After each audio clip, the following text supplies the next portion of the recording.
살아계신 하나님께 영광의 박수를 올려드리겠습니다. 할렐루야. 이동 중에 교회 소식을 알려드리겠습니다.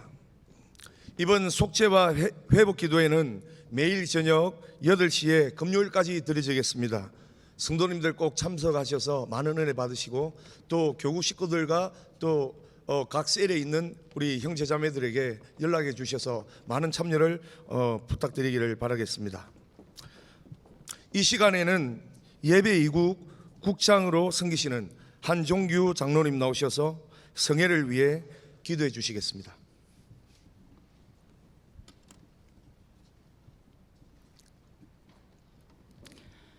찬양받기에 합당하신 하나님 아버지, 저희의 입술과 몸으로 먼저 찬양드리며 신앙을 고백할 수 있도록 마음을 열어주심을 감사드립니다.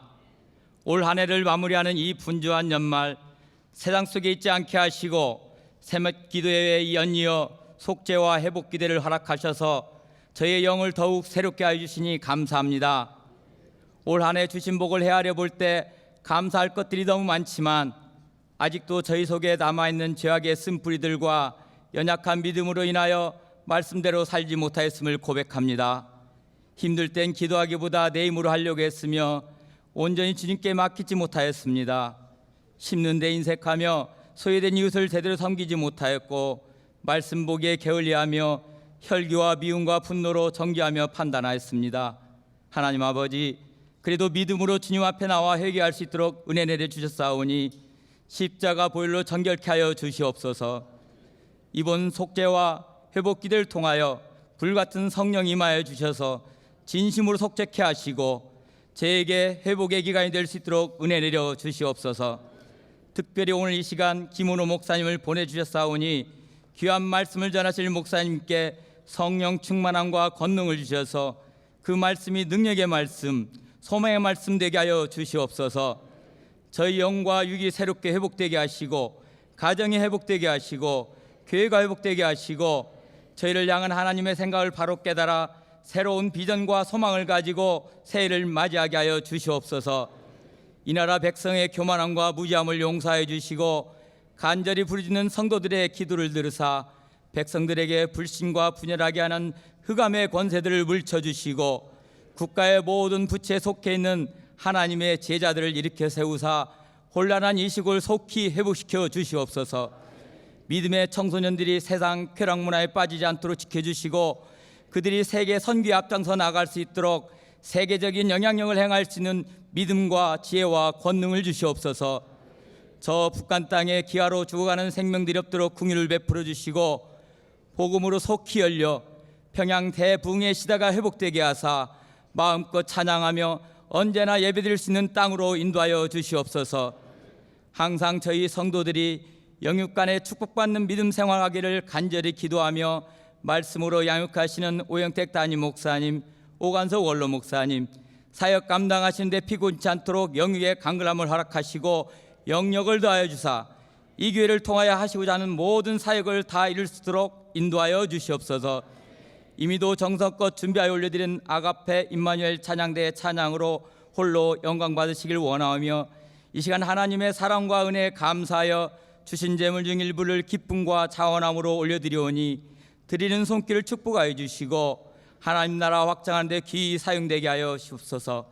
이 모든 걸 주 예수 그리스도의 이름으로 기도드립니다. 아멘.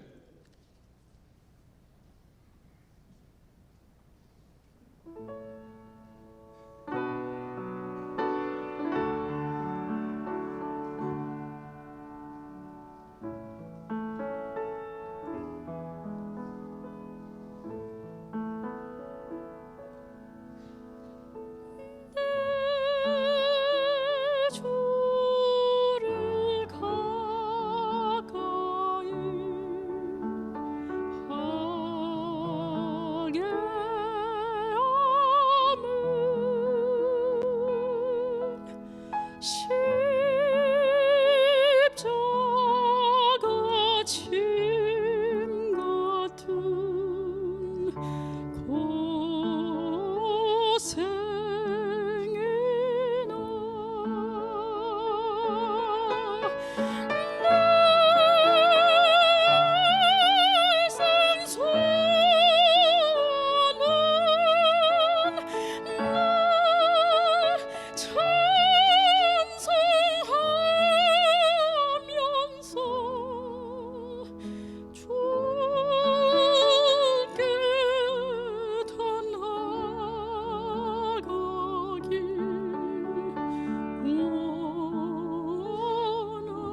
일어난 후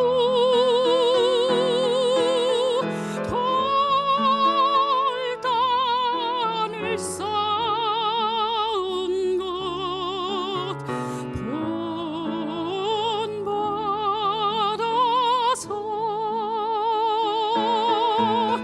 성질대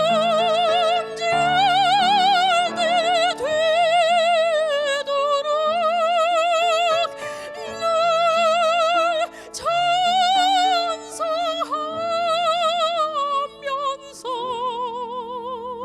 조금 더 나아가길 원합니다.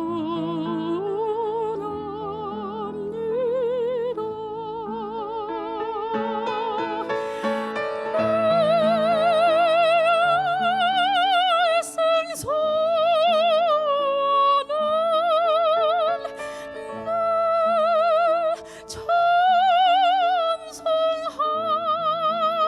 늘 찬송하면서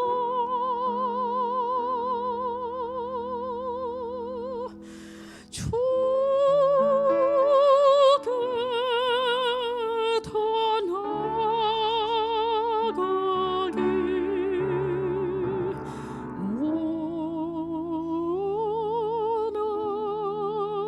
원합니다.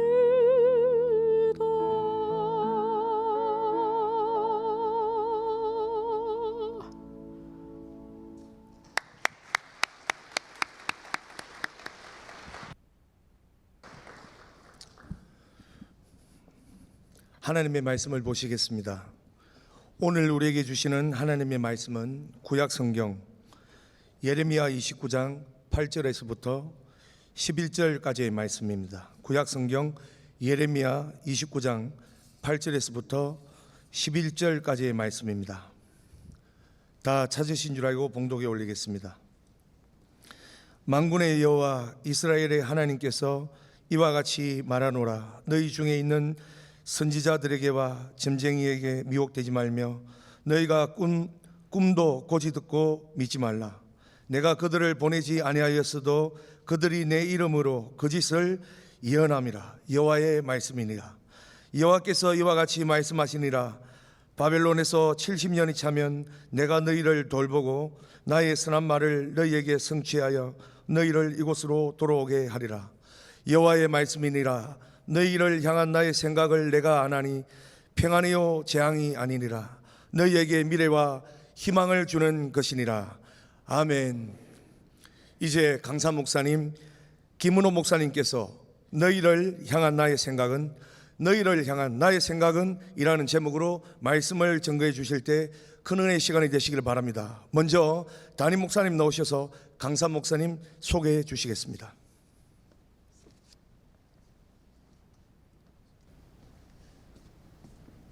할렐루야. 오늘 이렇게 귀한 강사 목사님 오셔서 우리 교회에서 말씀을 증거하시게 됐는데 아마 많은 분들이 오시고 싶었어도 연말에 송년회 또 각종 모임 때문에 참석하지 못하신 것 같아요. 아쉽지만 이 모든 집회가 생방으로 앱을 보시면 다 말씀을 들으실 수 있어요. 그래서 혹시 오시지 못하는 분들에게는 이 시간을 알려드리고 그 생방송으로 앱을 통하여 말씀을 들을 수 있다는 것을 소개해드리면 참 좋겠습니다. 잘 아시는 것처럼 우리 김은호 목사님은 모시기가 참 어려운 귀한 목사님이신데 현재 국민일보 이사이시고 굿TV의 공동대표이시면서 오륜교회 담임 목사님이십니다. 아마 차 타고 이렇게 지나가다 보면 예배당이 참 이쁘게 이렇게 지어진 오륜교회를 길 바로 옆에서 이렇게 보시게 될 거예요. 그 교회를 89년도에 개척을 하셔서 지금까지 이렇게 쭉 목회를 해오시는 아주 귀한 목사님이십니다. 이제 목사님 나오실 때 여러분들이 할렐루야 하고 뜨겁게 박수로 환영해 주시기 바랍니다. 목사님. 예.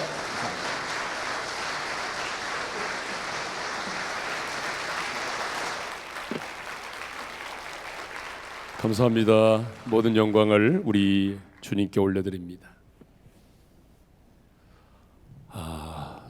이 좋은 교회, 건강한 교회에 와서 또 하나님의 말씀을 대언할 수 있게 된 거 너무나 감사합니다. 우리 옆 사람과 한번 인사를 한번 할까요? 10년은 젊어 보입니다. 기분 나쁘세요? 그럼 반대로 할까요? 10년은 늙어 보입니다. 이렇게 할까요? 이번에 이렇게 인사하겠습니다. 왕따가 됩시다. 아니, 안 하시는 분이 어떤 분이세요? 다시 한번요. 왕따가 됩시다. 네. 자, 왕따가 되자라고 하는 말은요, 왕을 따르는 사람의 약자입니다. 우리의 왕은 예수 그리스도 한 분이십니다. 저와 여러분은 우리의 왕 대신 주님을 따르는 사람입니다. 그렇기 때문에 왕따가 될 수밖에 없겠죠. 하나님의 사람은 구별될 수밖에 없어요. 그래서 이제 의미를 알았으니까 다시 한번 인사하겠습니다. 왕따가 됩시다. 네. 오늘 본문 예레미야 29장은요, 하나님께서 예레미야 선지자를 통하여 바벨론에 포로된 자들에게 보낸 하나님의 편지입니다. 이 편지의 내용인데, 그 편지의 내용 가운데 그 첫 번째 내용이 뭐냐 그러면 바벨론에 정착하여 살라라고 하는 말입니다. 여러분, 바벨론이 어떤 곳입니까? 자신들이 포로로 끌려온 곳이잖아요. 하루속히 바벨론에서 떠나기를 원하는 게 마음의 소원인데, 하나님은 너희가 포로로 사로잡혀 온 이 바벨론 땅에서 농사도 짓고 집도 짓고 그리고 결혼도 해서 자녀를 낳으면서 살라는 것입니다. 예루살렘으로 속히 돌아올 생각하지 말고 포로로 끌려온 그 땅에서 농사 짓고 집 짓고 결혼해서 자녀 낳고 살라는 겁니다. 되게 기분 나쁘죠. 자, 두 번째 내용이 뭐냐 그러면, 두 번째 내용은 바벨론 성읍의 평안을 구하고 그를 위하여 여호와 하나님께 기도하라는 것입니다. 바벨론이 어떤 곳이에요? 자기 나라를 침공해온 나라잖아요. 여러 차례에 걸쳐서 침공을 해왔고, 그리고 성전을 불태우고 성전에 있는 기물들을 빼앗아 가고, 왕족을 비롯해서 유능한 사람들을 포로로 끌고 간 나라잖아요. 그 원수의 나라잖아요. 그러니까 이 나라는 속히 멸망을 해야 돼요. 그런데 하나님은 이렇게 자신들을 포로로 끌고 온 나라, 하나님의 성전을 불태우고 성벽을 무너뜨리고 이런 원수의 나라인 바벨론 성읍의 평안을 위하여 하나님께 기도하라는 거예요. 예. 그러니까 여러분도 기분이 나쁘신가 봐요. 아멘 안 하는 거 보니까. 왜 하나님은 바벨론 성읍의 평안을 구하라고 말씀하시느냐 그러면, 그 7절 하반절에 그 이유를 하나님 분명히 말씀하고 있습니다. 자, 7절 하반절 자막이 떴는데요, 읽겠습니다. 시작. 이는 그 성읍이 평안함으로 너희도 평안할 것임이니라.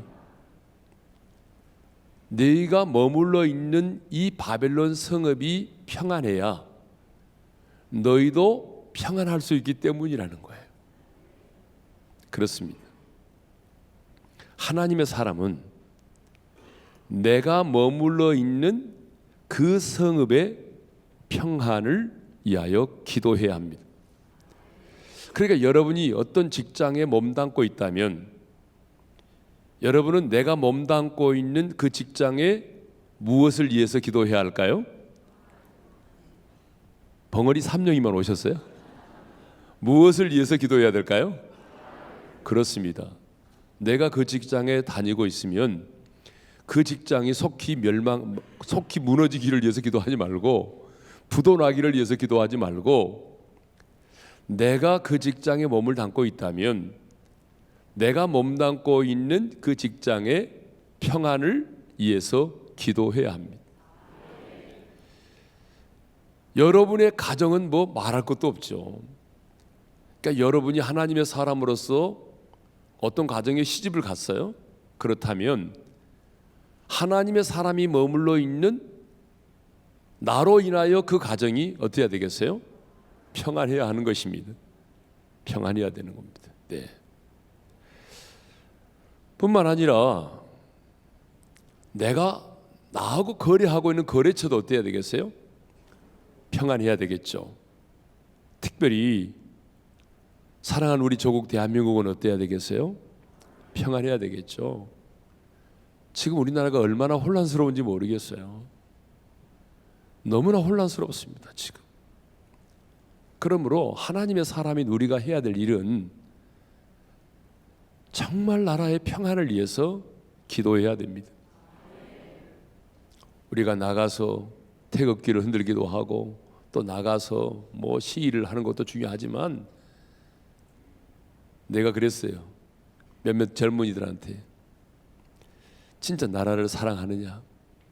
그러면 네가 나라를 사랑하기 때문에 뜨거운 눈물을 흘리면서 기도해 본 적이 있느냐? 네가 나라를 위해서 뜨겁게 눈물 흘리며 기도해 본 적이 없다면 나라를 사랑한다고 말하지 마라. 그렇습니다. 이 조국의 암담한 현실을 바라보면서 뜨거운 눈물을 쏟으며 기도해야 한 사람, 저는 그 사람이 바로 진정한 애국자라고 생각합니다. 네. 그러니까 우리 예수님도 전도인을 파송하시면서 어느 집에 들어가든지 가장 먼저 이렇게 하라고 말씀하셨습니다. 누가복음 10장 5절에 이렇게 말씀하셨습니다. 다 같이 읽습니다. 시작. 이 집이 평안할지어다. 그래서 하나님의 사람은 어느 집에 가든지 어떤 기업에 가든지 잠깐 앉아서 기도하죠. 여러분은 무슨 기도를 하세요? 맛있는 거 나오기를 위해서 기도하세요? 주님이 가르쳐 주신 내용은 뭐죠? 이 집이 평안하기를 위해서 기도하라는 것입니다.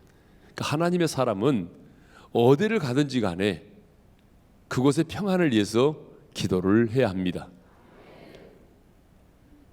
그러면 그 사람이 평안을 받을 수 있는 준비가 되어 있다면 평안이 임하겠지만 그 집이 하나님의 평안을 받을 준비가 되어 있지 않으면 빈 평안이 누구에게로 돌아온다? 내게로 돌아오는 것입니다. 그러니까 손해될 게 하나도 없는 거예요. 네. 그래서 하나님의 사람은 어디 있든지 간에 이 트러블 메이커가 되면 안 됩니다. 하나님의 사람은 피스 메이커가 돼야 됩니다. 예. 자, 우리가 지금 이제 두 번째 내용까지 생각했습니다. 그러니까 첫 번째 내용은 5절과 6절의 말씀이고 두 번째 내용은 7절의 말씀이었는데 하나님께서 예레미야 선지자를 통해서 말씀하신 편지의 내용 이 두 가지는 이스라엘 백성들 입장에서는 듣고 싶은 말씀이었나요? 아니면 듣고 싶지 않은 말씀이었나요? 이해가 안 되세요? 남의 일이니까. 이스라엘 포로된 그 백성들 입장에서 본다면 진짜 듣고 싶지 않은 말씀이었습니다. 그들이 듣고 싶어 했던 말은 뭐겠어요?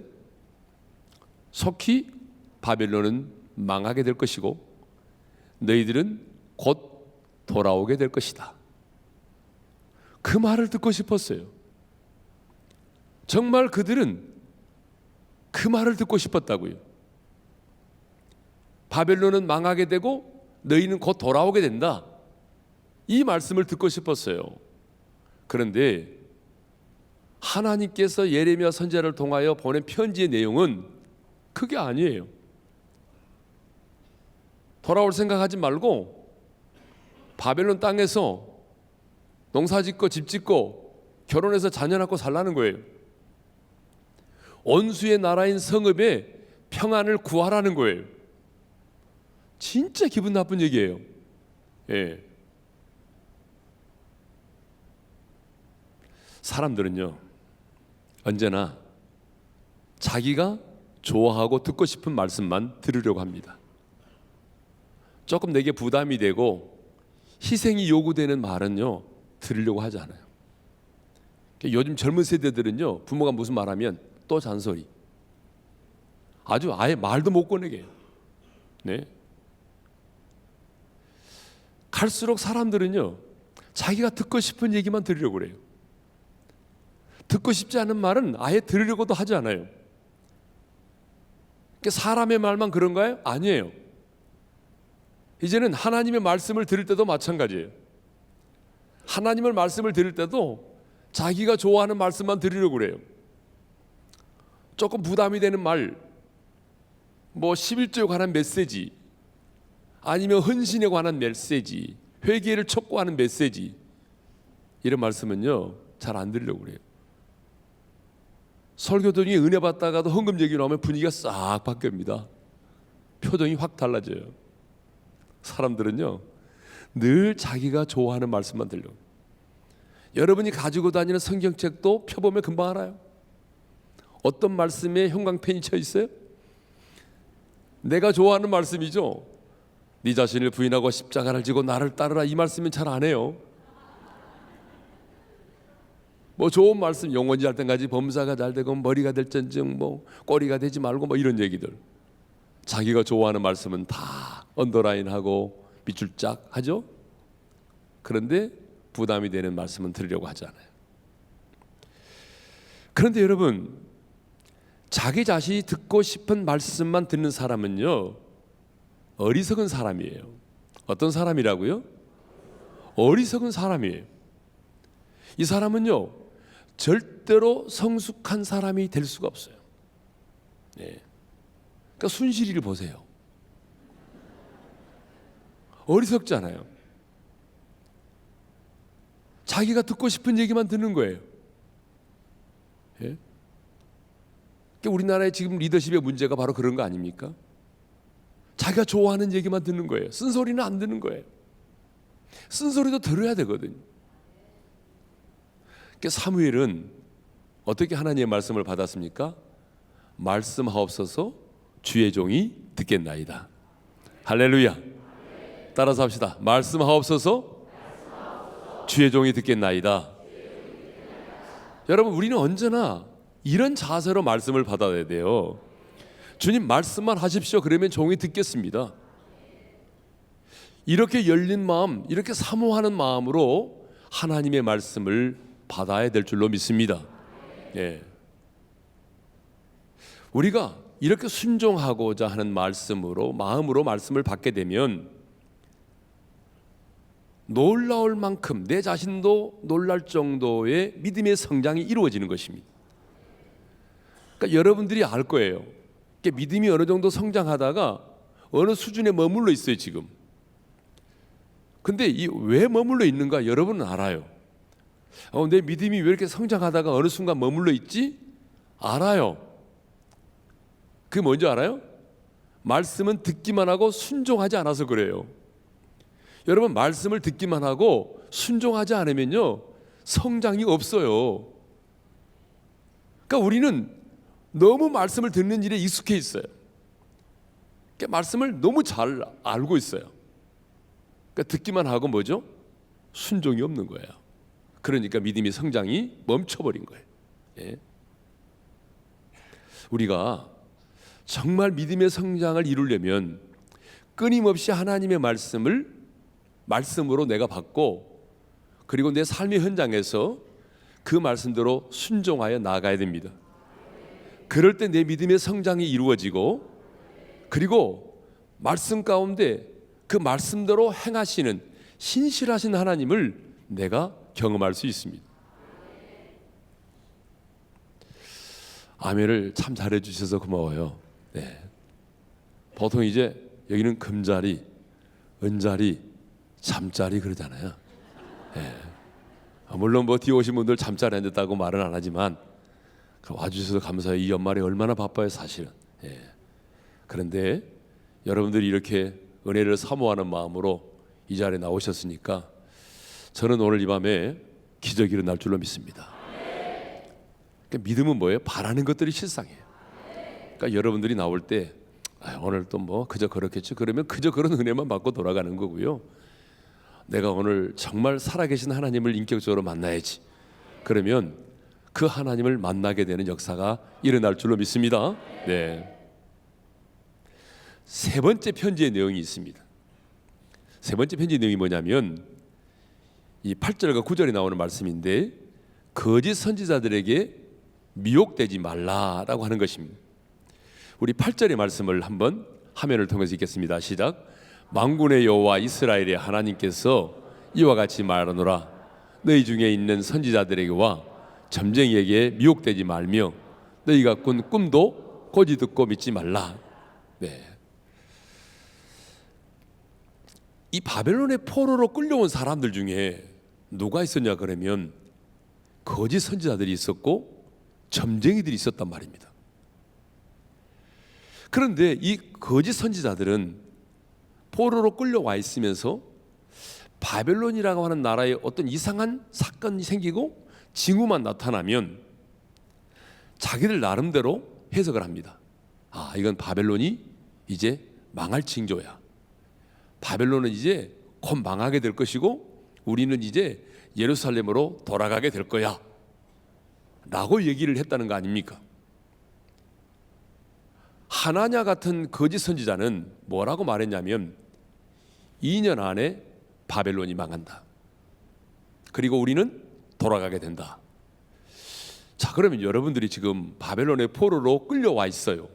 지금 여러분들이 여기 있는 것이 아니라 이제 돌아가서 우리가 그 시대의 바벨론의 포로라고 생각해 보세요.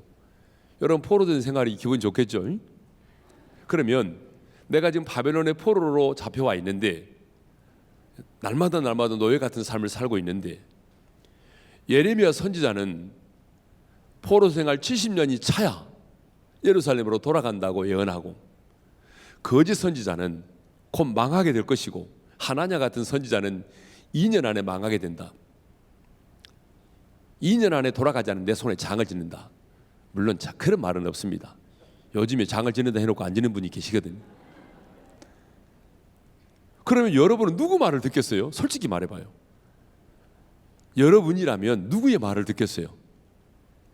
아니 좀 솔직해 보세요. 솔직하게 반응해보세요. 여러분이 누구 말을 듣겠어요? 예레미야 선지자의 말을 듣겠어요? 아니면 거짓 선지자의 말을 받아들이겠어요? 당근이죠. 거짓 선지자의 말을 받아들이죠. 지금 여러분 돌아가고 싶잖아요. 그러니 거짓 선지자들이 그렇게 말하는데 예레미야 선지자의 말이 들려오겠습니까 지금? 근데 하나님은 그런 거짓 선지자들 점쟁이들의 말에 미혹되지 말라고 말씀하십니다. 미혹되지 말라는 말은 무슨 말이냐면 속지 말라 그 말이에요. 속지 말라. 근데 왜 거짓 선지자들의 말을 믿지 말라고 말씀하시느냐 그러면 9절에서 이유를 이렇게 말씀하고 있어요. 다 같이 읽겠습니다. 시작. 내가 그들을 보내지 아니하였어도 그들이 내 이름으로 거짓을 예언함이니라. 여호와의 말씀이니라. 하나님이 말씀하기를 내가 그들을 선지자로 보낸 적도 없는데 그들이 거짓을 예언한다는 것입니다. 자기들의 바램을 자기들의 소원을 이야기한다는 것입니다. 내가 그들을 선지자로 보낸 적이 없다는 것입니다. 내가 그들에게 말씀을 준 적이 없다는 것입니다. 그럼에도 불구하고 자기들은 꼭 하나님이 보낸 자들처럼 하나님이 말씀하시는 것처럼 거짓을 말한다는 것입니다. 여러분 성경에 보게 되면 미혹의 영이 있습니다. 미혹의 영. 미혹의 영이 있는데 그래서 요한은 뭐라고 말하냐면 요한일서 4장 1절에 이렇게 말하고 있습니다. 한번 읽어볼까요? 다 같이 시작. 사랑하는 자들아 영을 다 믿지 말고 오직 영들이 하나님께 속하였나 분별하라. 많은 거짓 선지자가 세상에 나왔습니다. 여러분 영적인 세계는 무한 신비입니다. 여러분 영적인 세계가 얼마나 무한 신비인지 아세요? 저는 그런 분들을 많이 봤습니다. 진짜 무한 신비입니다. 예? 여러분 새들하고 말하는 사람 봤습니까? 저는 그런 사람도 봤습니다. 새하고 대화를 나눠요. 영적 세계가 얼마나 무한 신비인지 모릅니다. 그런데 여러분 하나님의 말씀을 놔두고 그 신비한 세계로 뛰어들기 시작하면요, 걷잡을 수가 없습니다.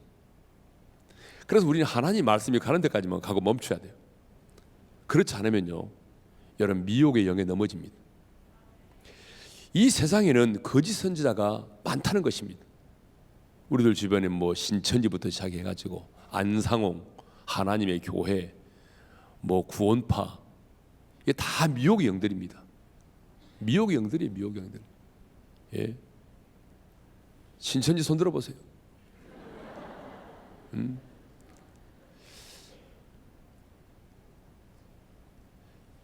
요즘 교회마다 이 신천지 야들이 얼마나 많이 들어가는지 모릅니다 지금. 예. 그래서 어떤 교회에서는요,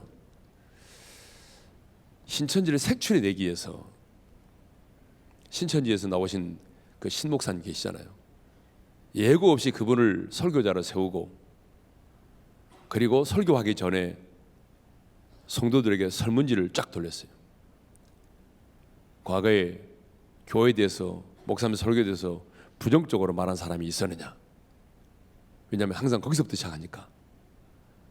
그리고 어디 가서 성경 공부를 해보자고 권유한 사람이 있었느냐. 있으면 적어내라. 예. 그래서 두세 사람이 걸리면은 여지 없습니다. 아, 내가 누구로부터 성경 공부를 권유받은 적이 있다. 근데 그 사람이 한 세 사람 정도 되면은 틀림없습니다. 그래서 싹 돌렸습니다.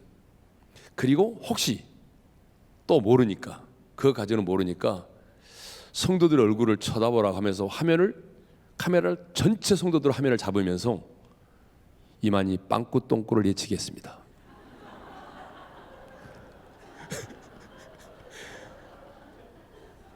교주 빵꾸 똥꾸를 예치겠어요. 그랬더니 놀라운 일이 벌어졌습니다. 성가대석에 앉아있던 교회 중직이 얼굴이 확 달아지면서 불쾌한 모습으로 그 자리를 떠났습니다. 아니, 왜 이만희 빵꾸 똥꾸 하는데 기분 나쁩니까? 여러분, 교회 안에는 이렇게 미혹의 영들이 많이 와 있습니다. 그래서 이제는 정말 이런 기독교 안티세력들과도 싸워야 되고, 이단들과도 싸워야 되고, 싸워야 될 게 너무 많아졌습니다. 예. 그러면 왜 사람들이 이렇게 만나보면 다 알 만큼 아는 사람이고 배울 만큼 배운 사람인데 왜 이 사람이 미혹의 영에 빠질까? 여러분, 누가 미혹의 영에 빠지는지 아십니까? 오늘 본문을 가지고 생각해 보면요, 하나님의 말씀을 무시하고 현상을 중요하게 생각하는 사람들이 미혹의 영에 빠집니다. 자, 본문을 보게 되면 왜 바벨론에 포로된 자들이 이 미혹해하는 거짓 선지자들의 말을 들었죠? 하나님의 말씀을 무시하고 자신들이 처해 있는 상황을 더 중요하게 생각했기 때문이에요. 지금 자신들이 처해 있는 상황은 이해가 됩니다. 포로로 끌려왔습니다. 하루하루 생활이 힘듭니다. 자기들의 생각은 지금 빨리 하루라도 돌아가고 싶습니다. 그런데 하나님은 예레미야를 통해서 말씀하셨습니다. 바벨론 포로 생활 70년이 차면 돌아가리라. 그러니까 이들은 하나님의 뜻을 알았을까요? 몰랐을까요? 알았습니다. 모르는 게 아닙니다. 하나님이 예레미야 선지자를 통해서 바벨론 포로 생활 70년이 차면 돌아가게 된다는 걸 이미 말씀하셨기 때문에 알고 있습니다. 알고 있어요. 그런데 문제는 뭐냐면 하나님의 말씀은 알고 있지만, 하나님의 뜻도 내가 알고 있지만, 문제는 뭐냐면 내가 처해 있는 상황은 그걸 받아들이기 힘들었습니다. 내가 처해 있는 상황에서는 그 말씀을 받아들인다는 게 너무 힘들었어요. 70년이면 어떻게 되는 거야? 내가 여기서 죽어야 되는 거 아니에요? 5년만 참아라 그러면 참겠는데 70년 어떻게 기다려요? 너무 힘들잖아요. 하나님의 뜻보다는 자신들이 처해 있는 상황을 더 중요하게 생각했기 때문에 어때요? 하나님의 뜻을 알고 있으면서도 자신들이 원하는 미래를 얻기를 원했기 때문에 그들이 거짓의 영에, 이 미혹의 영에 빠져서 거짓 선지자들의 말을 받아들이는 것입니다. 그래서 하나님의 뜻을 몰라서가 아니라 하나님의 뜻을 알고 있었지만 자기들이 처해 있는 상황이 더 중요하다고 생각을 했기 때문에 거짓 선지자들을 찾아가고 점쟁이들을 찾아가고 꿈꾸는 사람들을 찾아간 거죠. 그럼 뭐라고 말씀하십니까? 너희가 꾼 꿈도 믿지 말라. 거짓 듣고 믿지 말라. 여러분, 그 시대는요, 꿈이라고 하는 것이 하나님의 중요한 계시의 수단이었어요. 그렇죠, 그 시대는. 그럼에도 불구하고 너희가 꾼 꿈도 거짓 듣고 믿지 말라. 여러분, 꿈이라고 하는 게 뭔지 아시죠? 아마 꿈을 공부해 보신 분도 아실 거예요. 여러분, 우리가 어떤 마음의 소원을 깊이 가지고 있고 어떤 충격을 받는다든지 그러면요, 꼭 그것이 꿈에 나오잖아요. 진짜 내가 짜장면을 먹고 싶었는데 여러분, 짜장면을 먹지 못하고 잠자리 들었어요. 그러면 내가 어디 오토바이 타고 철가방 들고 배달 나가잖아요. 그런 꿈을 꾸잖아요, 우리가. 그러면 지금 이스라엘 포로된 백성들에게는요, 무슨 생각이 많이 남아 있겠어요? 눈만 감으면 고향 생각. 그러니까 자꾸 마음의 소원이 뭐예요? 고향에 가고 싶잖아요. 예루살렘에서 성전에서 제사 드리고 싶잖아요. 그러니까 꿈을 꾸면 뭐예요? 자꾸 그런 꿈을 꾸잖아요. 그러니까 자기의 마음의 소원을 꿈으로 나타나는데 그것을 하나님의 계시로 설명한다는 거 아니에요, 사람들한테. 아니, 쉽게 말하면 개꿈을 꾸어놓고 하나님 주신 계시라고 말한다는 거예요. 개꿈을 꾸어놓고 자기 마음에 원하는 소원을 꿈을 통해서 나타나는데 그걸 가지고 하나님이 말씀하셨다. 내가 어젯밤 꿈 꿨거든. 내가 돌아가 있더라. 곧 돌아갈 거야. 이렇게 말한다는 거 아니에요. 그러니까 너희가 꾼 꿈도 거짓 듣고 믿지 말라. 믿지 말라. 그렇게 말씀하셨어요. 네. 목사님, 목사님, 여기 움직여도 괜찮습니까? 아, 예. 나는 가도 나가지고 지금 이게 남의 교회 와서, 예.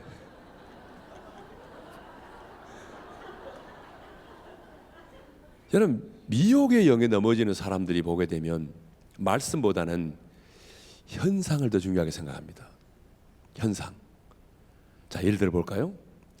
베레아에 귀신론자들 있지 않습니까? 베레아 귀신론자들. 저도 우리 교회에서 축사 사역을 합니다. 오랫동안. 그래서 웬만큼 귀신 들린 사람들은 착보만 합니다. 예. 보면 알아요. 귀신 들린 사람들 알 수 있어요. 귀신 들린 사람들을 어떻게 하면 알아내지 아십니까? 그 사람 앞에서 하나님의 사랑을 이야기해 보세요. 십자가에 피 묻은 복음을 이야기해 보세요. 예수님의 이름을 이야기하고 주님이 이 사람을 위해서 십자가에서 피 흘려 죽으시고 얼마나 주님이 이 영혼을 사랑하는지에 대해서 얘기해 보세요. 그러면요, 그 안에는 어둠의 영은 반응하게 돼 있어요. 예. 뭐 눈꺼풀이 뭐 엄청난 속도로 떨린다든지, 아니면 눈 이렇게 마주보게 된 동공이 풀린다든지, 아니면 소리를 지르면서 박차고 일어난다든지, 벽을 들이받는다든지, 뭐 이런 일이 벌어지거든요. 그러면 예, 고맙습니다. 네. 그런 사람들 나와 해가지고 쭉 이렇게 일렬에 세워놓고, 여러분, 너 누구야? 이렇게 물어보세요. 너 누구야? 이렇게 물어보면요, 거의 10이면 8사람이 얼마 전에 죽은 사람 얘기합니다. 그 딸인데 아버지 이렇게 말합니다. 아버지 목소리가 나오는 거예요. 예. 그러니까 최태민이가 그랬다는 거 아닙니까? 예. 유경수 여사의 그 영을 불러가지고 자기가 얘기했다는 거 아닙니까? 다 귀신들의 장난이죠. 그러니까 그냥 뿅 가버린 거죠. 여러분도 마찬가지입니다. 아무리 뭐 제자 훈련하고 막 별짓 다 해도 딱 그 현장에 가가지고 불러내가지고 너 누구야? 그러면 아버지. 우리 아버지 언제 돌아가셨는데? 정확하게 얘기하죠. 우리 아버지 뭘 좋아하시는데? 청국장 좋아하지. 정확하게 알아요. 그래서 죽은 자의 사후의 영혼이 귀신이라고 생각하는 거예요. 아니, 오목사님한테 배울 땐 그렇게 안 배우는데 현상이 그런 거예요. 현상이 지금 현상이 이쯤 되면 사람들은요, 그동안 배웠던 제자 훈련 다 내려놓습니다. 그동안 알고 있는 성경적 지식 다 내려놓습니다. 왜요? 현상이 중요하다고 생각하는 거예요. 하나님의 말씀은 한 번도 우리에게 그렇게 말한 적이 없잖아요. 죽은 자의 사후의 영이 귀신이다라고 말한 적이 없잖아요. 근데 사람들은 그 현상을 집착하는 거예요. 내 눈에 그런 현상이 보이면 그때 그 순간부터 내가 그동안 알고 있던 모든 것은 다 내려놓고 따라갑니다. 근데 여러분, 귀신이 장난치는 거잖아요. 그 사람이 역사했던, 예를 들어서 아버지라면 아버지가 역사했던 귀신이잖아요. 그러면 귀신이 과거의 인포메이션을 모르면 귀신도 아니죠. 우리도 귀신같이 한다고 그러잖아요. 귀신이 모르면 귀신이 아니죠. 귀신이 장난하는 걸 모르는 거예요. 속아 넘어가는 거잖아요. 무슨 얘기를 하려고 그러냐면, 우리가 하나님의 말씀을 그렇게 가르치고 하나님의 말씀으로 훈련해도 성도들은 어떤 현상이 나타나면 현상을 따라가기 때문에 미혹의 영에 넘어진다, 그 말입니다. 무슨 말인지 알겠죠? 예. 그래서 여러분, 우리가 중요한 것은 하나님의 말씀으로 무장을 해야 됩니다. 하나님의 말씀을 알아도 부분적으로 알면 안 되고, 하나님의 말씀을 창세기부터 계시록까지 전체의 한 맥락으로 이해를 해야 됩니다. 그래야 여러분이 넘어지지 않아요. 왜냐하면 이단들은요, 자기가 원하는 것만 외워가지고 옵니다. 부분적인 것을 가지고 와요. 본질을 몰라요. 그렇기 때문에 여러분들이, 그래서 성경 공부가 필요한 겁니다. 교회 안에서 하나님의 말씀으로 무장해서 우리 중에는 한 사람도 미혹의 영에 넘어지는 자가 없기를 바랍니다. 자, 이제 11절로 넘어가겠습니다. 바벨론에 포로된 자들을 향한 하나님 당신의 생각을 말씀하셨는데 11절을 읽겠습니다. 시작. 여호와의 말씀이니라. 너희를 향한 나의 생각을 내가 아나니 평안이요 재앙이 아니니라. 너희에게 미래와 희망을 주는 것이니라. 여러분, 부모된 우리는 자녀를 향한 생각을 가지고 있습니다. 그렇죠. 손주에 대한 생각을 갖고 있습니다. 관계가 맺어졌기 때문에 내 자녀들에 대한 생각이 얼마나 많습니까? 아침에 일어나서 출근을 제대로 했나? 밥은 먹었나? 요즘 독감이 유행한다는데 독감에 걸리지 않았나? 군대 보내놓으면 날씨만 추우면 오늘은 어떻게 보내나? 장가는 가야 될 텐데 30이 넘으면 안 되는데, 얼마나 많은 생각이 있습니까? 우리 부모에게. 그런데 여러분, 하나님의 자녀된 저와 여러분에게도 하나님 아버지의 생각이 있다는 것입니다. 근데 하나님이 말씀하신 생각이 뭐냐면, 너희를 향한 나의 생각을 내가 아나니 그랬습니다. 저는 이 말씀을 묵상하면서요, 아니 뭐 너희를 향한 내 생각은 이렇다 이렇게 하면 되는데, 너희를 향한 나의 생각을, 너희를 향한 생각을, 나의 생각을 내가 안다. 왜 이렇게 말씀하셨을까? 이 말씀을요, 직역을 하자면 이렇습니다. 너희는 잘 몰라도 나는 너희를 향하여 품고 있는 내 생각을 알고 있다. 공동 번역에 보니까, 표준 세 번역에 보니까 이 말을 이렇게 해석했더라고요. 표준 세 번역을 보니까 이해가 더 잘 됩니다. 한번 보겠습니다. 표준 세 번역 다 같이 시작. 여호와의 말씀이니라. 너희를 향한 나의 생각을 내가 아나니 평안이요 재앙이 아니니라. 아니, 그 말고 표준 세 번역 없어요? 예, 제가 읽겠습니다. 너희를 두고 계획하는 일들은 오직 나만이 알고 있다, 그 말입니다. 그러니까 무슨 말이냐면, 여러분, 자녀들이 철이 들어서 부모의 마음을 아무리 안다고 그래도 부모의 마음을 잘 모릅니다. 여러분 모르잖아요, 그죠? 아무리 내 자식이 철이 들었어도 부모의 마음을 잘 모릅니다. 그렇잖아요. 그래서 우리가 하는 말이, 네가 언제 내 마음을 알아? 너도 시집가서 애 낳고 살아봐. 그러면 그때 네 마음 알 거야. 이런 말 하잖아요. 그러니까 우리가 아무리 하나님과의 관계가 친밀해도 우리가 나를 향한 하나님의 마음을 잘 모른다는 것입니다. 그런데 나는 안다는 거예요. 하나님이. 나는 아는데, 그러면 너를 향한 내 생각이 뭐냐면, 첫째로 평안이라는 것입니다. 뭐라고요? 평안. 11절 상반절에 이런 말씀이 있잖아요. 그래서 여호와의 말씀이니라. 너희를 향한 나의 생각을 내가 하나니 평안이요 재앙이 아니니라. 따라서 합시다. 평안이요 재앙이 아니니라. 그러니까 너희를 향한 내 생각은 두려움도 아니고 불안도 아니고 평안이다라고 하는 것입니다. 여러분, 지금 그들은 우상 숭배로 인해서 하나님의 징계 가운데 있지 않습니까?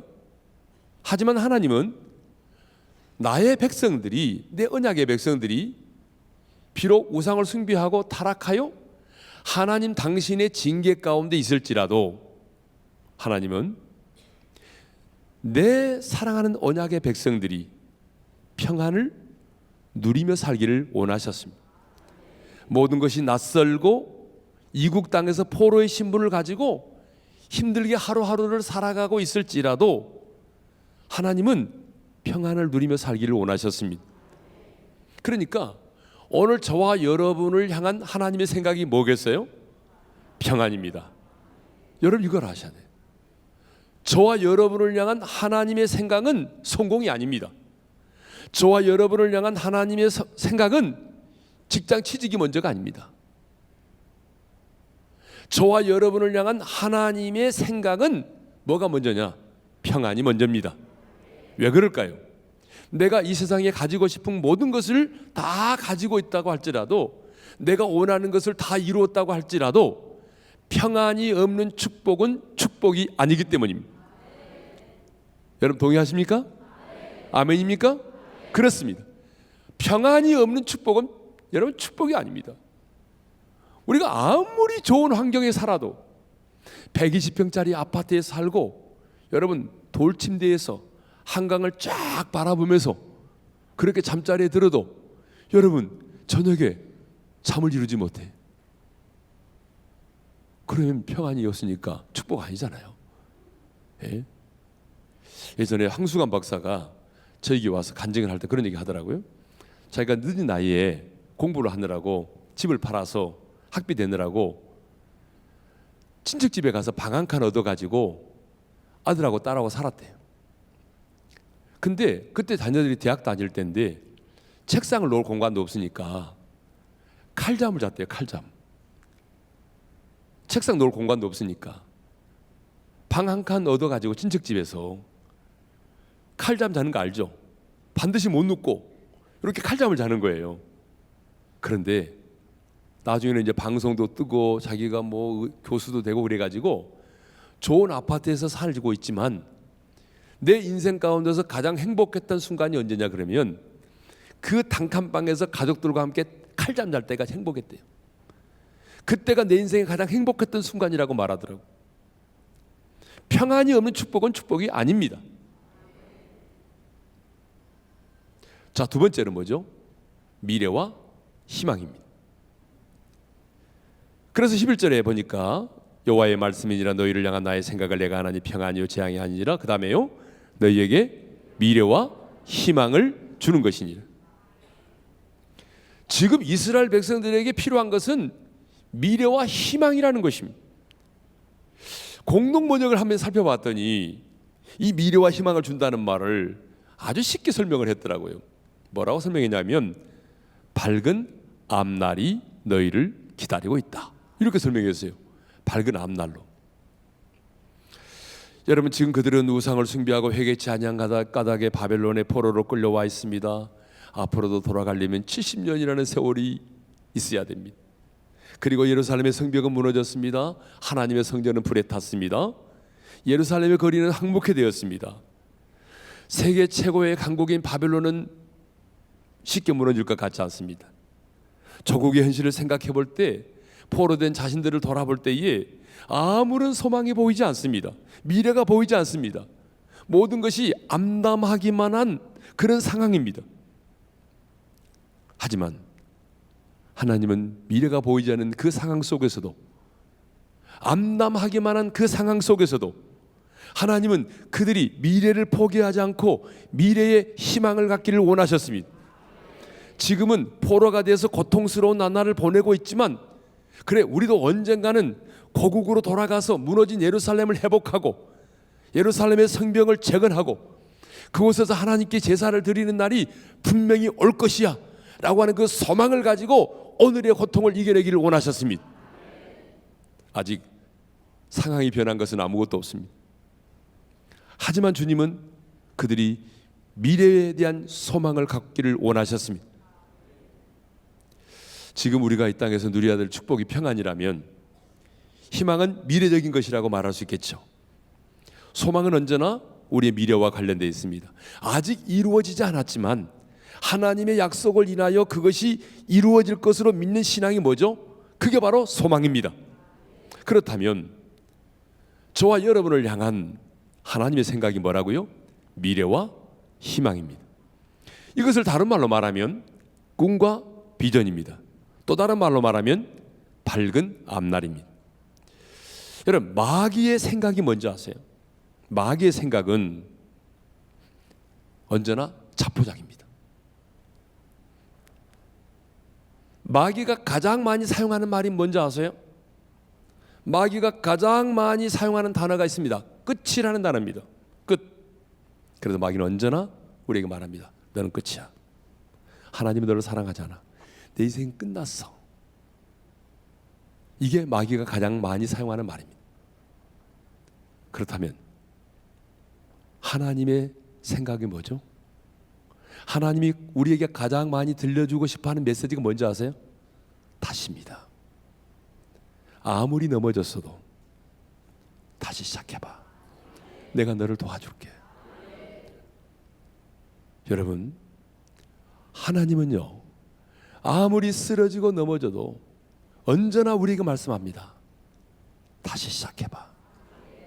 다시 일어날 수 있어. 다시 시작할 수 있다고. 이게 저와 여러분을 향한 하나님의 생각이에요. 그래서 사람의 끝이 하나님의 시작이 되는 거예요. 여러분, 잠언 24장에 보게 되면 7전 8기라는 말이 거기 나와요. 한번 읽어보겠습니다. 잠언 24장. 자, 몇 절이죠? 9절까지 얘기를 해야 찾아주는가요? 잠언 24장 16절 다 같이 읽겠습니다. 시작. 대저 의인은 7번 넘어질지라도 다시 일어나려니와 악인은 재앙으로 말미암아 엎드러지느니라. 여기서 의인은 하나님의 사람입니다. 하나님의 사람은 7번 넘어져도 어떻게 한다고요? 다시 일어섭니다. 그러니까 여러분, 하나님의 사람은, 하나님의 사람의 특징이 뭐냐? 하나님의 사람은 7번 넘어져도 다시 일어서는 사람입니다. 그러니까 여러분이 지금 5번 넘어지고 6번 넘어져서 다시 일어서지 못한다면 여러분은 하나님에 속한 사람이 아닙니다. 하나님의 사람은 7번 넘어져도 다시 일어서는 것입니다. 그 사람이 하나님의 사람입니다. 하나님의 사람은요, 어떻게 7번 넘어져도 다시 일어서는 것입니다. 우리 하나님은 미래지향적입니다. 반면 사탄은 과거지향적입니다. 우리 하나님은 어떻다고요? 미래지향적이에요. 사탄은 과거지향적입니다. 그래서 성경에 보게 되면 뒤에 있는 것은 잊어버리고 표대를 향하여 나아가라. 여러분, 2016년도도 저물어 가는데 돌이켜보게 되면 아쉬운 게 많잖아요. 넘어진 것도 있고, 그러면 상처받은 것도 있고. 2016년 이제 여러분 지나가는데 뒤에 있는 것은 잊어버리라는 거예요. 다시 과거에 매이지 말라는 거예요. 과거의 상처에 매이지 말라는 거예요. 잊어버리고 다시 표대를 향하여 달려가라는 거죠. 시편 30편 5절에 보게 되면 저녁에는 울음이 깃들일지라도 아침에는 기쁨이 온다. 네. 여러분, 요한복음 9장에 보게 되면 누구의 죄로 인함이니까, 자, 거기 나오죠. 날 때부터 맹인된 사람의 원인을 묻는 제자들이 주님께 물었어요. 누구의 죄로 인해서 이렇게 맹인이 됐습니까? 자기입니까? 아니면 그의 부모입니까? 그때 주님이 하신 말씀이 있습니다. 요한복음 9장 3절입니다. 다 같이요. 이 사람이나 부모의 죄로 인한 것이 아니라 그에게서 하나님이 하시는 일을 나타내고자 하심이라.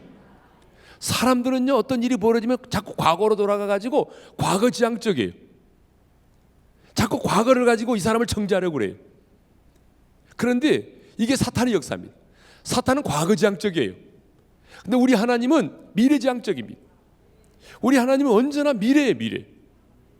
그러므로 여러분, 저와 여러분도 미래지향적인 사람이 되어야 될 줄로 믿습니다. 그래서 하나님의 사람들이 만나면요 언제나 미래를 이야기하고 내일을 말하고 하나님이 주신 꿈과 비전을 말해야 되는 것입니다. 여러분 이게 얼마나 중요한지 몰라요. 저희 교회는요 89년에 세워졌거든요. 시작됐어요.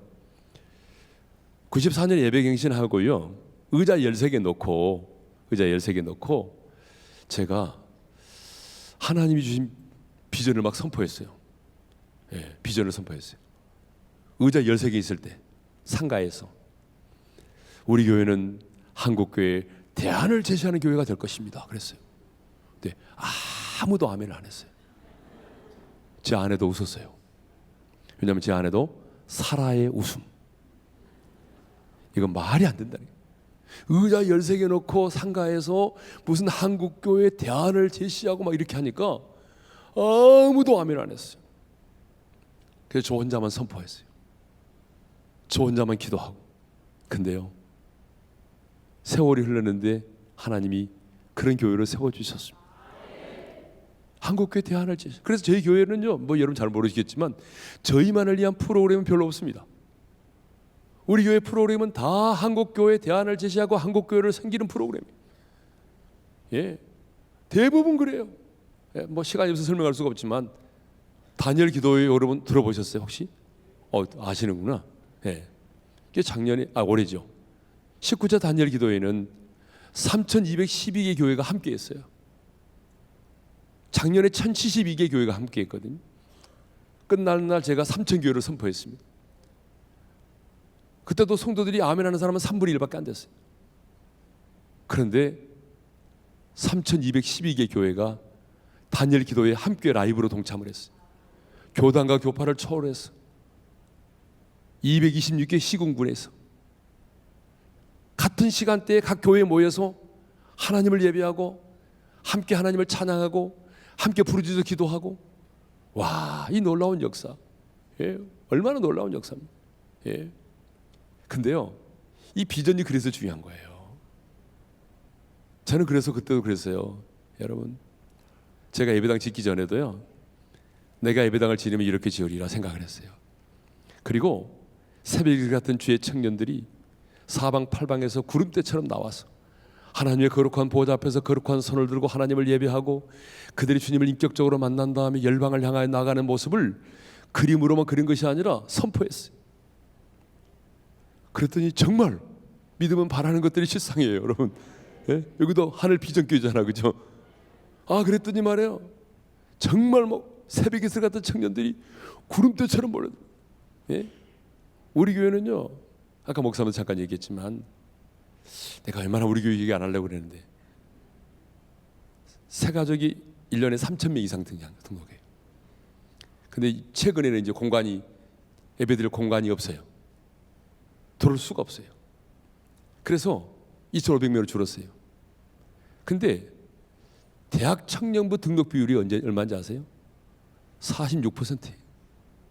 거의 절반이 대학 청년부. 왜 그래요? 하나님 주신 비전을 그림을 그리고 선포하고 나갔어요. 그랬더니 막 새벽에서 같은 청년들의 특징이 뭔지 알아세요? 멀어도 온다는 거예요. 서울대학교 멀다고 안 가는 거 봤어요? 청년들은요 마음에 맞으면 지가 좋으면 다 와요. 아무리 멀어도. 근데 지가 마음에 틀리면 아버지가 목사도 그 교회 안 나가요. 아무리 옆에 있는 교회가 있어도 안 가요. 지가 좋으면 그냥 저철을 3번 갈아타고도 와요. 이게 청년들의 특징이에요. 예. 제가 무슨 얘기를 하려고 하냐면 제 교회를 자랑하려고 하는 것이 아니라 우리가 만날 때마다 비전을 이야기해야 된다는 거예요. 하나님이 주신 미래를 선포해야 돼요. 여러분 생각의 결과라고 분명히 말씀하셨잖아요. 인생은 생각의 결과다라고 하나님이 말씀하셨어요. 여러분 이 오목사님과 여러분 모든 이 하늘비전교회 성도들이 지금 어떤 비전을 가지고 어떻게 선포하고 어떻게 나가느냐, 이것이 5년 후에 이 교회의 모습을 결정하는 것입니다. 10년 후의 모습이 결정되는 거예요. 그러니까 여러분 교회는 비전 공동체입니다. 교회는 어떤 비전을 품고 우리가 함께 나가느냐가 중요한 거예요. 예. 교회는 하나님이 주신 거룩한 비전을 이 땅에 이루는 비전 공동체입니다. 하늘의 비전 교회답게 하늘의 비전을 이 땅에 성취하는 그런 건강한 교회가 되기를 소망합니다.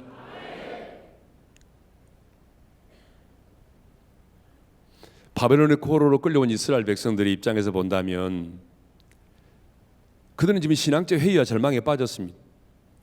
아니 어쩌면 자신들을 지켜주지 못한 하나님에 대한 분노로 가득 차 있었습니다. 하나님 이럴 수가 있습니까? 우리가 우상을 숭배했다고 합시다. 그렇다고 해서 할례받지 못한 사람들이 쳐들어와서 우리를 끌고 오고 하나님의 성전이 불에 타고, 하나님 이럴 수가 있습니까? 정말 하나님 살아계신다면 그럴 수 있습니까? 하나님이 난 분노로 가득 차 있어요. 이제 하나님과 우리의 관계는 끝이 났다. 하나님께서 에레미야를 통해서 보낸 편지가 왔다고 그래서 기대를 하고 읽어봤는데 편지의 내용은 그들을 더 절망하게 만들었습니다. 속히 돌아오게 될 것이니까 있냐고 참아라. 그게 아니고 그 땅에서 농사 짓고 집도 짓고 결혼해서 자녀 낳고 살아라. 바벨론 성읍의 평안을 구하라. 여러분, 그들은 그 편지를 받고 난 다음에 멘탈이 붕괴됐어요. 한마디로 말하면 분노에 가득 찼어요. 하나님 이럴 수가 있습니까? 이제 하나님과 우리의 관계는 끝이 났다. 하나님이 우리를 버리셨구나. 하나님이 더 이상 우리를 사랑하지 않는구나. 이제 하나님과 나와의 관계는 끝이 났어. 이렇게 생각하는 그들에게 하나님 말씀합니다. 너희를 향한 나의 생각은 재앙이 아니라 평안이다. 그리고 미래와 희망을 주는 것이다. 나의 본심이 뭔지 아니? 내 본심은 너희들을 골탕 먹인 게 아니야. 내 본심은 두려움이 아니고 평안이다. 너희를 향한 내 생각은 불행이 아니라 미래와 희망이다. 내가 너희를 징계하는 목적은 징계에 있는 것이 아니라 더 밝은 앞날을 주기 위함이다. 그렇다면 자신들을 향한 이 하나님의 생각을 들은 이스라엘 백성들은 어떻게 반응했을까요? 성경에는 이스라엘 백성들의 반응이 없습니다. 그렇지만 묵상해보면 모든 사람이 그랬을 리는 없겠지만 그들 중에 몇 사람은 눈시울이 붉어지면서 흐느끼지 않았을까요? 아니 복받쳐 오르는 울음을 참지 못해서 엉엉 울지 않았을까요? 미래를 향한 새로운 희망을 갖지 않았을까요? 오늘 우리 성도님들 중에 하나님의 징계로 인해서 절망 중에 계신 분이 계십니까? 하나님께서 내게 행하신 일로 인해서 하나님께 분노하고 있는 분이 계십니까? 하나님, 저는 새벽 기도까지 했잖아요. 근데 왜 그러세요? 저 아무개 집사는 새벽 기도도 안 하고 잠만 퍼자도 모든 일이 만사형통인데 왜 저만 그러세요, 하나님? 그래서 하나님에 대해서 마음의 상처를 갖고 하나님에 대하여 분노하고 있는 분이 계십니까? 하나님이 나를 버리셨으므로 이제 내 인생은 끝났다라고 생각하는 분이 계십니까? 하지만 당신의 인생은 끝나지 않았습니다. 왜냐하면 당신을 향한 하나님의 생각은 재앙이 아니라 평안이고 미래와 희망을 주는 것이기 때문입니다. 우리 한번 기도합시다.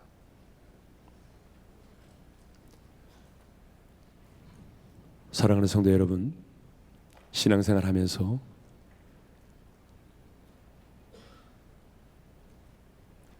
하나님 때문에 분노하고 하나님이 내게 행하신 일로 인해서 좌절하고 절망하신 분이 계십니까?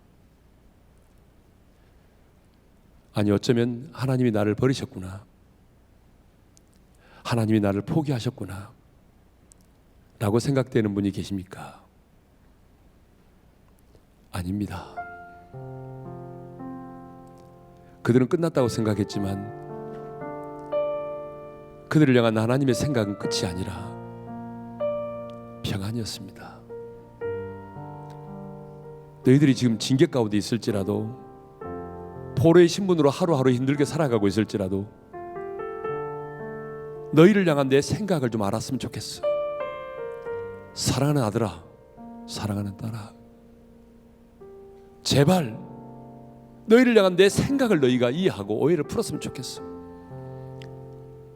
나는 너희가 불행하는 거 원치 않아. 너희를 향한 내 생각은 평안이야. 힘들고 어렵지만, 사방으로 우겨싸임을 당했지만, 하루하루 살아가는 것이 너무 힘들고 버겁지만 그래도 세상에 줄 수 없는 내가 너에게 주는 평안을 가지고 하루하루를 살아가기를 원해. 너희를 향한 내 생각은 절망이 아니야. 미래와 희망을 주는 거야. 뒤돌아보지 말고 이제 미래를 바라보면서 너의 인생은 끝나지 않았어. 미래와 희망을 가지고 도전해. 오늘 우리가 시간이 없어 나누지 못했지만 하나님은 그들을 향한 생각을 말씀하시고 난 다음에 너희는 내게 부르짖으라고 말씀합니다. 그러면 내가 너희의 기도를 들을 것이라고 말씀합니다. 하나님이 그들을 버리셨다면 왜 하나님이 그들에게 내게 부르짖으라고 말씀하시고 내가 너희의 기도를 들으시라고 약속하시겠습니까? 너희들은 끝났다고 말하지만 하나님은 말씀합니다. 아니야, 끝나지 않았어. 그러니까 너희들은 내게 부르짖어. 그러면 내가 너희의 기도를 들어줄게. 너희가 나를 구하면 나를 만나게 될 거야. 여러분, 하나님을 만나는 게 뭔지 아십니까? 신비한 체험이 아니라 하나님의 말씀을 경험하는 것입니다. 여러분, 오늘 우리는 이 시간 평안을 주시는 샬롬의 하나님을 만나야 됩니다. 말씀이 경험될 때 우리는 그것을 하나님을 만났다라고 말하는 겁니다. 오늘 이 시간 여러분이 기도하셔서 의의 말씀을 경험함으로 하나님을 인격적으로 만나는 시간이 되기를 원합니다. 병든 자들은 고침을 받게 될 것이고 두려운 자들은 평안을 누리게 될 것입니다. 비전이 없는 사람들은 하나님이 주신 비전을 발견하게 될 것입니다. 그래서 오늘 이 시간 여러분들이 그냥 돌아가는 것이 아니라 의의 말씀을 경험함으로 하나님을 인격적으로 만나고 돌아갈 수 있기를 원합니다. 주신 말씀 붙들고 예수여 예수여 예수여 삼창하신 다음에 자유롭게 부르짖어 기도하시기를 바랍니다. 예수여 예수여 예수여. 살아계신 우리 아버지 하나님 감사합니다. 오늘도 우리에게 귀한 말씀을 주셔서 감사합니다. 하나님 아버지, 우리 인생은 끝이 아니라 하나님의 미래와 희망을 주는 것이라고 말씀하여 주셨사오니 이제 우리가 과거로 돌아가지 말게 하시고 미래를 바라보게 하여 주시고 하나님이 주신 비전을 발견하게 도와주시옵소서. 아버지 하나님이 우리 중에 하나님으로 인하여 절망하고 분노 중에 있는 자가 있습니까? 오늘 하나님의 음성을 들을 수 있게 도와주옵소서. 그리고 하나님의 전에 나와 부르짖어 기도하게 도와주옵소서. 나를 구하면 나를 만나리라고 말씀하신 주여, 구하는 자마다 하나님의 말씀을 경험하게 하시고 의의 말씀을 경험하게 도와주셔서 살아계신 하나님을 인격적으로 만나는 시간이 되게 하여 주옵소서.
그것을 사랑하는 삶을 살게 하여 주옵소서. 그 어린 양의 매우미 주가 피로다 죄에서 자유를 얻게 하는 고열의 영 주의 구원 건강히 살아가는 이곳을 하나님 그리고 짠이의 것을 역경을 돌파해낼 수 있는 용기를 갖게 하여 주옵소서.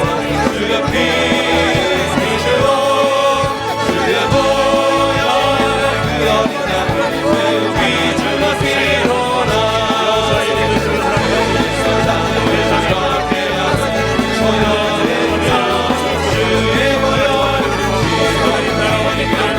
주의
보혈 주의 보혈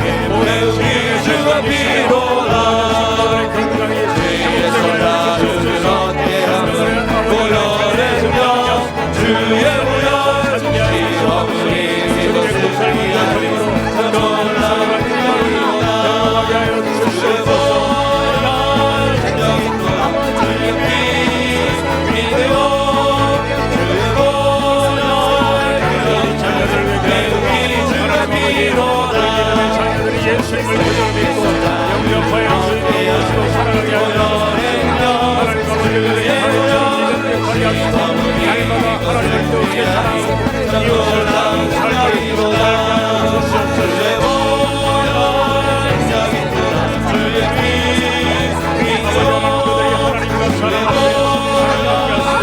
그들의 영광과 용기를 감사하며 자라게 하여 주시옵소서. 아버지 그들의 역사를 흔들리지 않는 믿음과 영역을 돌파해 주시는 용기를 갖게 하여 주시옵소서.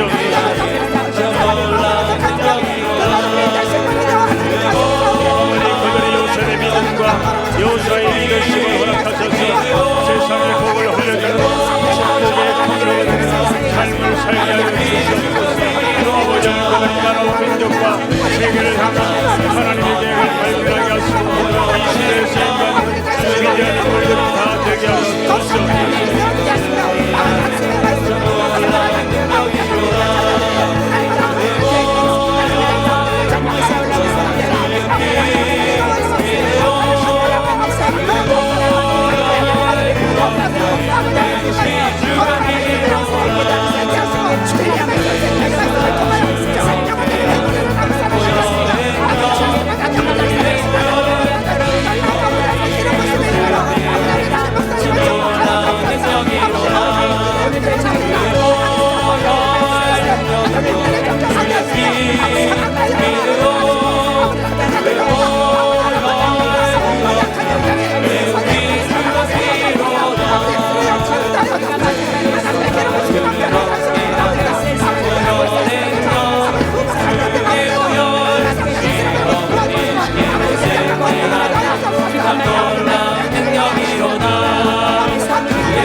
하나님께서 만나주시고 하나님께서 구하는 것마다 응답해 주신다는 이 말씀처럼 그 말씀 하나님께 주여 하나님 도와주시옵소서.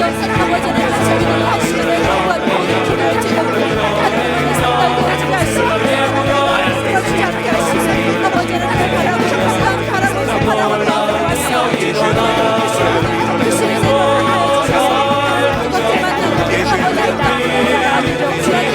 시원하시니라 주님 말씀 역사하여 주시옵소서. 하나님께서 감사합니다. 우리 자녀를 위해서 기도하고 성도들의 가입 같은 축복을 주시고 여호수아 같은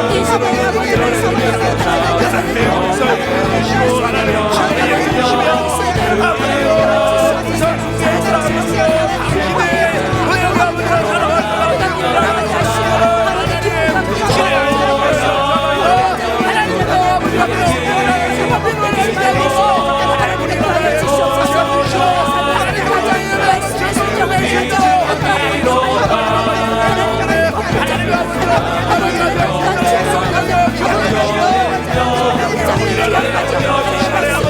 하나님 아버지요, 아버지요,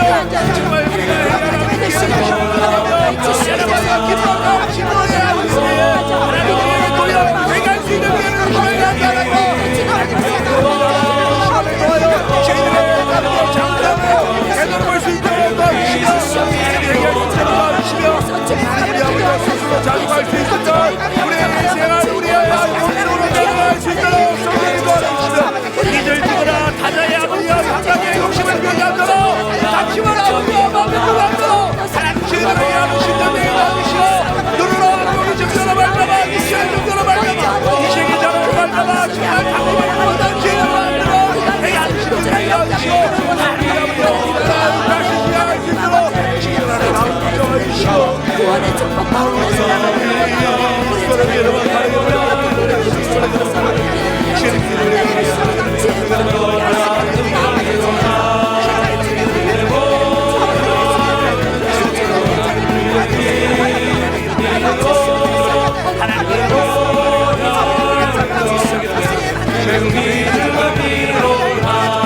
아버지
되어